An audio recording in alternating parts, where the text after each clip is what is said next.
¿Estamos repitiendo hoy el destino de Roma? ¿O podemos aprender de su ocaso antes de que nuestro propio imperio, el de la modernidad, comience a desmoronarse?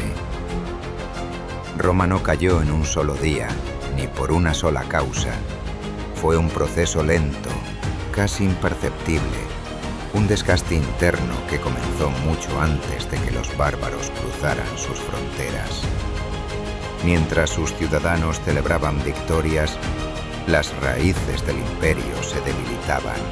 Corrupción, fanatismo, comodidad, pérdida de propósito. Son palabras que resuenan demasiado cerca de nuestro presente. Hoy, frente a un mundo que presume de poder y tecnología, vale la pena mirar atrás, porque la historia de Roma no es solo el relato de un pasado lejano. Es un espejo incómodo que podría estar reflejando nuestro futuro. La decadencia del Imperio Romano, entre el poder, la fe y la fragilidad humana.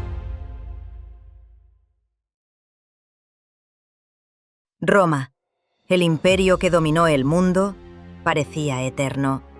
Pero su caída no fue una sola batalla, sino un desgaste silencioso.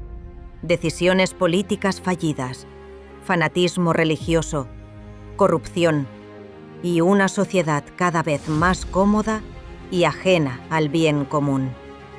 Constantino intentó salvarla con reformas radicales.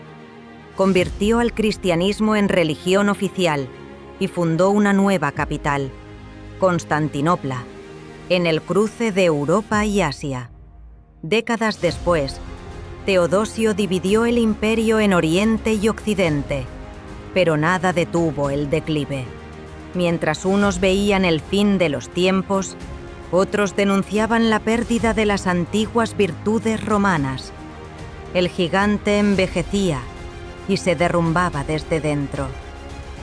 Esta es la historia de ese lento ocaso, un espejo inquietante para nuestro propio mundo. La doble reforma de Constantino. En el año 336, el emperador Constantino emprendió un intento audaz para salvar un imperio que ya mostraba fisuras. Su estrategia fue tan política como espiritual: consolidar una nueva fe y fundar una nueva Roma. Primero, proclamó al cristianismo como religión oficial. Con un solo decreto, transformó el culto que antes era perseguido en el corazón del poder. La fe se convirtió en herramienta de unidad y en una nueva fuente de disputas. Luego levantó Constantinopla, la ciudad que miraba a dos mundos. Situada en la bisagra entre Europa y Asia, dominaba el estrecho que une el Mar Negro con el Mediterráneo. Una joya estratégica imposible de ignorar. Constantino la llamó Nea Roma Constantinopolis, la nueva Roma de Constantino, con su foro, su Capitolio, su Senado y 14 regiones administrativas. Un espejo de la antigua capital, incluso libre de impuestos como el suelo itálico. Era una capital diseñada para durar, un símbolo de poder frente a los enemigos del este. Pero con el tiempo, quedó claro que las decisiones seguían tomándose en la vieja Roma. Dos capitales, una sola autoridad y los mismos problemas de fondo. Constantino creyó que podía duplicar el imperio y con ello salvarlo. Pero las raíces de la crisis no estaban en los mapas, sino en la propia esencia de Roma. El imperio partido en dos. Pocos años después de la fundación de Constantinopla, la división se hizo inevitable. En el 394, el emperador Teodosio el Grande tomó una decisión que marcaría el destino de Roma: dividir el imperio entre sus dos hijos. Arcadio gobernaría desde Constantinopla, heredando las ricas provincias de Oriente, donde el griego era la lengua común. Honorio se quedaría en Roma, al mando de un occidente que hablaba latín y enfrentaba presiones crecientes en sus fronteras. Dos capitales, dos culturas, dos maneras de ver el mundo. El Mediterráneo, antes un mar interior de unidad, se convirtió en una frontera de diferencias. La cámara se desliza por manuscritos en griego y latín, superpuestos a imágenes de soldados y comerciantes. Los idiomas, lejos de unir, comenzaron a separar. Lo que alguna vez fue una sola identidad imperial, empezó a fragmentarse. Y cuando el lenguaje divide, las ideas y la lealtad pronto hacen lo mismo. Peor aún, las disputas religiosas añadieron un fuego que la política no supo apagar. Fanatismo, herejías, concilios. Las energías que antes defendían las fronteras se desviaban a debates teológicos. La fractura de Roma no solo fue geográfica, fue cultural, espiritual y definitiva. Oriente resistiría siglos más, pero Occidente ya caminaba hacia la oscuridad. Una melancolía ineludible. A medida que el imperio se partía, una sensación de cansancio se extendía por todas partes. No era solo una crisis política, era un agotamiento colectivo. Los más lúcidos lo sentían como un invierno que no acaba. Se muestra un antiguo manuscrito mientras la voz recita: Cipriano de Cartago. El mundo ha entrado ya en su senectud. Las montañas, exhaustas, producen menos mármol. Las minas, agotadas, dan menos metales. Faltan campesinos en los campos, marinos en el mar y soldados en los campamentos. Faltan magistrados justos, artesanos diestros, disciplina y buenas costumbres. Era la confesión de una sociedad que veía en su propio entorno las señales del final. Como si la tierra misma se rehusara a sostener un imperio envejecido. Mientras tanto, los cristianos interpretaron esa decadencia como el cumplimiento de las profecías. El Apocalipsis, el reino de Dios a punto de comenzar. Para ellos, la ruina de Roma no era una tragedia, sino la antesala de una era divina. Roma ya no era el centro indiscutible del mundo. Era un imperio cansado, dividido entre quienes temían el ocaso y quienes lo celebraban como el amanecer de algo nuevo. Un coloso que, sin saberlo, comenzaba a derrumbarse desde adentro. Vicios, indolencia y desgaste moral. Mientras los líderes luchaban por mantener el imperio unido, Roma se debilitaba desde su base, sus propios ciudadanos.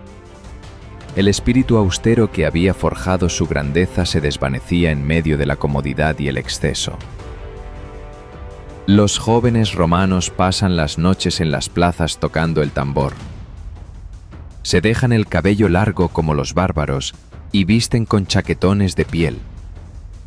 Era la denuncia de un historiador que veía en la juventud romana un reflejo de decadencia, fiestas, modas extranjeras, abandono de las viejas virtudes. Una Roma que ya no se parecía a sus antepasados. Un filósofo anónimo, conocido solo como el Sicario, fue aún más severo. Los imperios, dijo, caen por la ineptitud moral de sus líderes y por el despilfarro de sociedades que prefieren el placer al esfuerzo.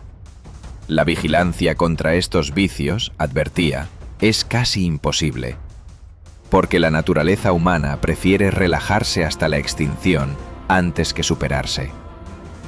Roma se engrandeció gracias a ciudadanos valientes y disciplinados, pero sus descendientes se volvieron perezosos, egoístas y cobardes. Dejaron de mirar por el bien común. Ese abandono, más que los ejércitos enemigos, fue el verdadero principio de su ruina. Religión, fanatismo y el declive del paganismo. La fe que alguna vez unió a Roma pronto se convirtió en motivo de disputas. El cristianismo, elevado a religión oficial, cambió el centro de gravedad del imperio y también su equilibrio. Narrador. Los emperadores comenzaron a dedicar más tiempo a los concilios que a los campos de batalla. Las luchas por la ortodoxia se volvieron tan feroces como las guerras contra los bárbaros. Fanatismo, herejías, persecuciones, una nueva forma de conflicto interno que debilitaba al Estado. El mundo romano comenzó a ser oprimido por una nueva especie de tiranía. Las sectas perseguidas se convirtieron en enemigos secretos del Estado. Montesquieu evitó culpar al cristianismo de la caída, pero otros fueron más directos. Voltaire lo dijo sin rodeos: el cristianismo abrió el cielo, pero arruinó el imperio. Mientras los viejos dioses eran abandonados, el imperio se fragmentaba en disputas teológicas. El fanatismo religioso no solo dividió a los fieles, distrajo a los gobernantes, debilitó las defensas y sembró un nuevo tipo de tiranía. Así, la fe que prometía salvación terminó acelerando la decadencia. La decadencia como ley natural.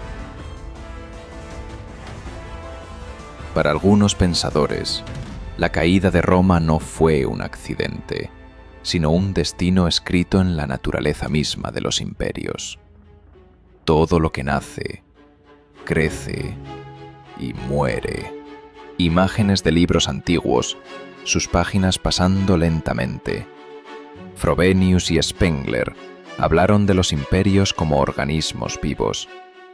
Florecen, se expanden y finalmente envejecen. Roma, por más grandiosa que fuera, no podía escapar a esa ley. Incluso la literatura de siglos posteriores repite esta idea. Benito Pérez Galdós, en su novela Aita Tetauen, lo expresó con una claridad inquietante. Decaen los imperios, se desmedran las razas, los fuertes se debilitan, y la hermosura perece entre arrugas y canas. Mas no suspende la vida su eterna función. Junto al sumidero de la muerte están los manantiales del nacer continuo y fecundo. La caída de Roma fue, quizás, el recordatorio más claro de que ninguna civilización es inmortal. Cada esplendor lleva en sí la semilla de su final. Y mientras un imperio se apaga, otro comienza a nacer. Roma no mesa en un solo instante. Se transformó y el mundo siguió su curso. Una lección que siglos después todavía nos mira como un espejo del destino que podríamos compartir. Lecciones de un imperio que se apaga. Roma no cayó por un solo enemigo ni en una sola noche. Se desplomó lentamente, consumida por su propia grandeza.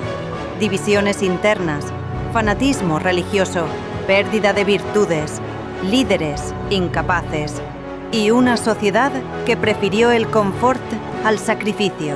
Hoy, mientras admiramos los logros de nuestra propia era, conviene recordar esa lección. Ninguna civilización es eterna. La historia de Roma es, en el fondo, un espejo.